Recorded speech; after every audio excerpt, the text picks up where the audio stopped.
Rob Dauster, the field of 68, with us on 365 Sports. I saw a stat last night watching some of the wrap-up shows. I'm not sure where exactly it was, but the top 10 teams in the AP this year are 34 and 34 against unranked teams, which, you know, you're going to have some upsets. In the Big 12, there's like 5 teams hanging outside the top 25 that can beat anybody.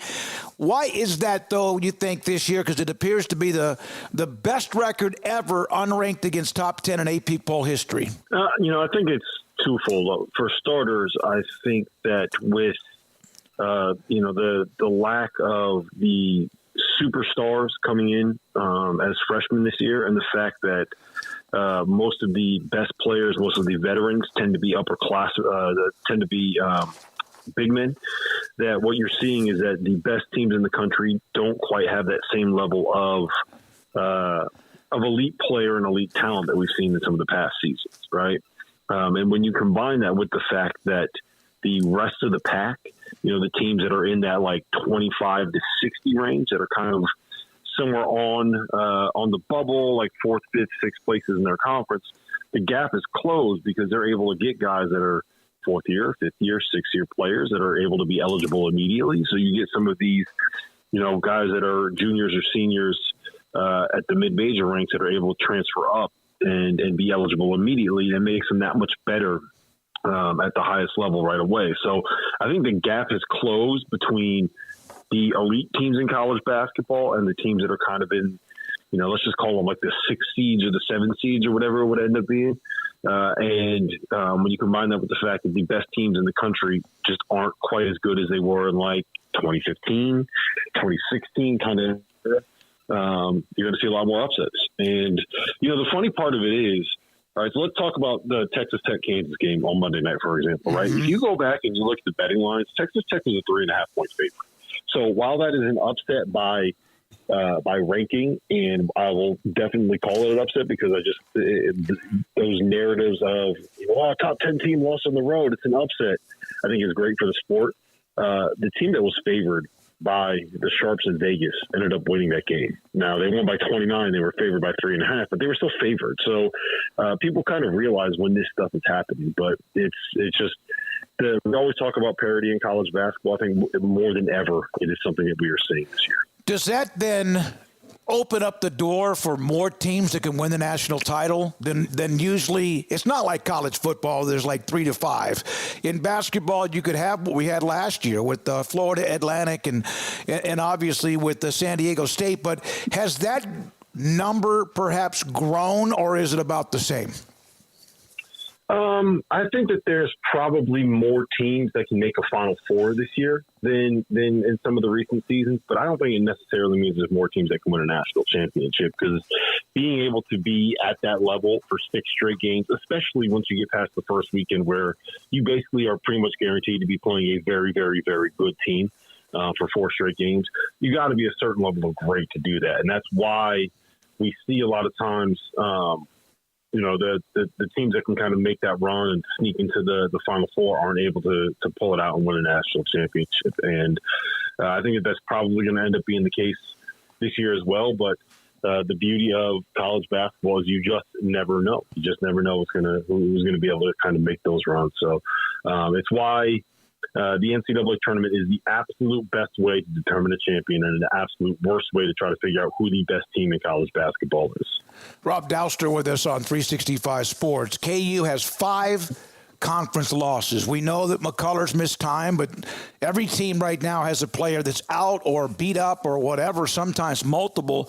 What's happened with them other than the fact that it's obviously, I use this term, a battering ram in the Big 12, but they've always had, kind of a battering ram, and they've always had maybe 2, 3, or 4 conference losses at the most. Why is this year more difficult for Bill Self? I mean, I think it's the obvious, right? They don't have the same level of depth. They don't have the same level of balance that we've seen in the past. And, there's a reason why people can kind of say, like, you're as strong as your weakest link, right? Mm-hmm. And it's become clear where you can attack this Kansas team. And that is at the wing spot, right? Whoever is kind of playing that off guard, 2-guard role whether that's Nick Timberlake or Johnny Furphy. Those are the guys that you can kind of go after. And when you combine that with the fact that DeJuan Harris is not exactly the most efficient offensive weapon, and Kevin McCullough probably is shooting closer to what he naturally is as a shooter in Big 12 play than what he was doing in the non-conference. And there's no depth. At the end of the day, this is a long season. It starts in September for a lot of these guys. By the time you get to mid-February, a lot of them are worn down. They're banged up. They need some rest. They need some time to kind of make sure that the wear and tear on their bodies isn't going to be too much. And you're not able to get that when you're having to do what they have to do, Kansas that is, and play that many guys every single night. So it'll be very interesting to see how the rest of the season plays out for Kansas, because I do think that their top four is as good as any top four in college basketball when they're healthy. But you need like a rotation of like 7 guys is probably the sweet spot, and they just don't have that right now. Baylor exploded last night against Oklahoma, and they have had like 4 losses that have been down to the last possession or so, but they did explode. None was nuts last night. But Jacoby Walter, who is incredibly talented, has had his moments, but it's not been a night in and night out alpha like you hear about with some of the one and dones, which we hear that maybe a little bit too much. How much and how far can they go without Jacoby Walter at times taking over a game? I think they can go a really long way. To me, it's less about Jacoby Walter, and it's more about how well are they going to guard, right? How well are they going to defend? To me, that's the one. I've said this to you before, Smoak. Like when Baylor was at their best, right? The 2020 season, the 2021 season, the 2022 season before they had to deal with all those injuries, they weren't just a great offensive team. They were one of the nation's best defensive teams, right? They were able to do it on both ends of the floor, and I just don't know if you have that this year with this group. And you can win. You can beat anybody in the country. Like if you just have an explosive offense, you can go out and put up 100 points on anybody. Like you can win a game against anyone. But if you are relying on having to have your A game offensively every single night to be able to win in March, like that's just not going to happen. We know that's not going to happen. It's impossible to rely on being able to hit like 50% of your threes every single night. If you can do that, that's how teams would build their offenses, right? And you got to be able to have nights where you win games with your defense. And I just am not convinced that they have enough talent, they have enough switchability, they have enough guys that are going to be elite on that end of the floor to be able to do it. And I would put Kentucky in that same conversation. I put Alabama in that same conversation. I would not be surprised to see Alabama win any game on any court against anybody that they play. Same thing with Kentucky. It would not surprise me to see them beat literally anybody in college basketball. The same token, I would not be surprised to see Baylor lose to a 14 seed in the first round, because it's the night where they shoot 3 for 18 from 3 and the other team's guards just find a way to get going because there's not enough defenders, right? Like it's just, they're one of those teams where their highs and their lows are very, very different. And I would never bet on, like it's very difficult for me to sit here and say, like, you know what I'm going to do? I'm going to bet against Scott Drew in the first round of the tournament. That doesn't seem like a very smart idea, but, it's the way that they're built. I would not be the most shocked in the world if that happened.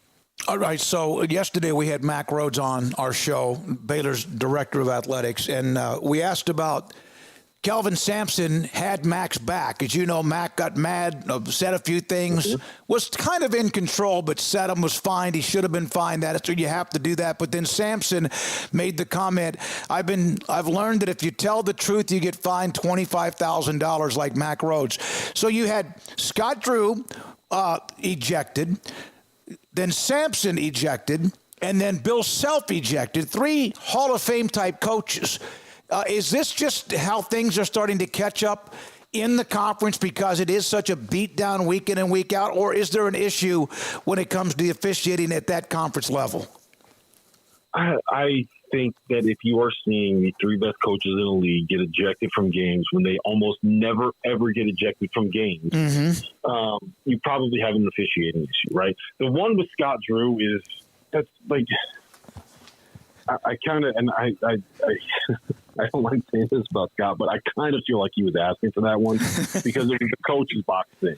And like he did that thing where, I don't know, like if people are listening, if you got kids, where they're just trying to figure out where the line is and go push the line, and all of a sudden they go across the line and they're leaning over and, all of a sudden out of nowhere they have they're getting ejected from the game, right? And they're getting in trouble. I think that was just a little bit different. But like Kelvin Sampson and Bill Self, you could very much tell that they were trying to make a point when they were getting tossed. Like that's what they were trying to do in those specific situations. So it just kind of is what it is, right? Like I do think that there is an issue with what they are on with what the officials are calling. I think it's too physical in the Big 12. I'd like to see them be able to call it a little bit tighter to open those games up, because at some point, like we're trying to watch basketball, it's not supposed to be a rugby match, but it is what it is, man. That's the way that the Big 12 became really, really good, and that's kind of what people expect out of it at this point. Last thing, Ross Dellinger yesterday had a bunch of stuff about college football playoff to everything. One of the things he discussed was there's still that push about expanding the NCAA men's basketball tournament from 68. And I even think he used the word, I'm not sure if it was imminent or something close to that. I love it the way it is right now. What say you? Don't expand it. Thank you. Yeah. You don't need to ruin the best. The problem is the people that are making these decisions are not people that love the sport. Like, they're not fans.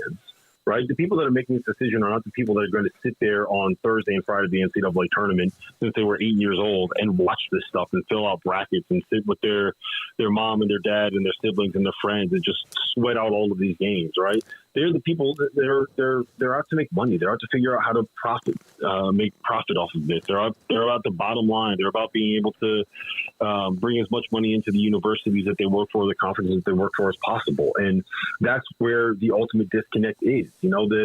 At the end of the day, the thing that's going to make the most money is not what's going to be the best experience for the viewer and for the fan and for the people sitting at home that are trying to enjoy this product. And that is where the disconnect lies. That's never going to change. That's always going to be there. There's always going to be that push and that pull. And it's a shame, because I don't think that they ruin it if they expand the tournament and they keep the auto bid nature, right? Like, if we got to watch an extra round of games, like I run a business that relies on March quite a bit. Like, that's probably not the worst thing in the world. If they are able to make sure that, mid-major regular season champions have access to the NCAA tournament as well, maybe it won't be the worst thing that's ever happened. My idea is that you expand to 76 teams, right? You have 60 automatic qualifiers, which means you have 16 teams for the last 4 spots. You take those 16 teams and break them into groups of 4, and each of those groups of 4 go to a different historical venue, whether it's maybe Fall Gallon Fieldhouse, Dayton Arena, the Palestra in Philadelphia, and you have a 4-game kind of mini NTE tournament where you play 2 games on a Tuesday, then on the Wednesday you play the championship of that little section, and then that team advances and ends up being like the 11 seed in the region or a 12 seed in the region, and you use that for the last 16 at-large qualifiers. Heck, you know what? Then we get Tuesday and Wednesday where you have all of these unbelievable games and unbelievable action, and then it's just 2 more days of NCAA tournament stuff. But if we're talking about going to 96 and saying that every single high major team in college basketball makes the tournament, like that, we don't need DePaul in the NCAA tournament. No one is sitting here clamoring to see Georgetown play in March Madness, right? It's not like we need to say, hey, you know what? West Virginia's been a complete and total mess this entire season, but let's get them into March because they deserve it, because that athletic department needs to make more money that they can waste on NIL for Kirk Crease, and it's just, come on, man. Like, you have something that is wonderful and is great and is the best product in all of sports. You own the month of March. Don't ruin it. Don't ruin it just chase an extra dollar. We got to make enough money as it is. Rob Dauster, the Field of 68. It's also the Field of 68 on Twitter, also online. Terrence Oglesby, John Fanta, Jeff Goodman, Rob, all sorts of great guests that you have. Rob, thanks for your time as always. Great stuff with what you do. Thanks, man. Always good to catch up. Rob Dauster on 365 Sports. There we go, Rob Dauster. Again, it's a great website.